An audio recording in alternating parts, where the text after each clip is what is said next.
Hello, good morning. ഞാൻ എൻ്റെ adenium പ്ലാന്റിന് ഒന്ന് പ്രൂൺ ചെയ്ത് കൊടുത്താലോ എന്ന് വിചാരിക്കുകയായിരുന്നു. കാരണം എന്താണെന്ന് വെച്ചാൽ എനിക്കൊരു കട്ടിങ് എടുത്തിട്ട് കസിൻ്റെ വീട്ടിലേക്ക് പോകാനുണ്ടായിരുന്നു.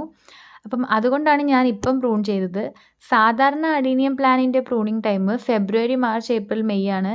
അതായത് നമ്മുടെ നാട്ടിൽ വേനൽക്കാലമുള്ള സമയത്താണ് പ്രൂണിങ് ചെയ്യേണ്ടത്. മഴ സമയത്തും തണുപ്പുള്ള സമയത്തും പ്രൂൺ ചെയ്യാതിരിക്കുന്നതാണ് നല്ലത്. അതിൻ്റെ കാരണം എന്താണെന്ന് വെച്ചാൽ നമ്മൾ കട്ട് ചെയ്തിരിക്കുന്ന കട്ടിങ്സ് വളരാണ്ട് അതിൽ റൂട്ടൊന്നും വരാണ്ട് നശിച്ചു പോകാനുള്ള സാധ്യത കൂടുതലാണ്. അതുകൊണ്ടാണ് ഈ സമയത്ത് നമ്മൾ പ്രൂൺ ചെയ്യാത്തത്. ഇപ്പം ഞാൻ പ്രൂൺ ചെയ്തിട്ട് ആ ഭാഗത്ത് കുറച്ച് മഞ്ഞൾപ്പൊടി ചേർത്ത് കൊടുക്കുന്നുണ്ട്. എൻ്റെ കയ്യിൽ ഫംഗിസൈഡ് ആയിട്ടുള്ള സാഫ് ഇല്ലാത്തതുകൊണ്ടാണ് ഞാൻ മഞ്ഞൾപ്പൊടി ചേർത്ത് കൊടുക്കുന്നത്. പിന്നെ എല്ലാവരുടെ വീട്ടിലും ഉള്ള സാധനമാണല്ലോ മഞ്ഞൾപ്പൊടി. ഒരു പക്ഷേ ഇല്ലെങ്കിൽ നമുക്ക് കറുവപ്പട്ടേൻ്റെ പൊടിയും ചേർത്ത് കൊടുക്കാവുന്നതാണ്. ഇത് രണ്ടും നല്ല ബെസ്റ്റ് ഫംഗിസൈഡാണ്. ഇപ്പം ഞാൻ പോട്ടി മിക്സ് ആയിട്ട് കുറച്ച് മണ്ണും കുറച്ച് ആട്ടിൻകാഷ്ടവും ചേർത്തിട്ടുണ്ട്.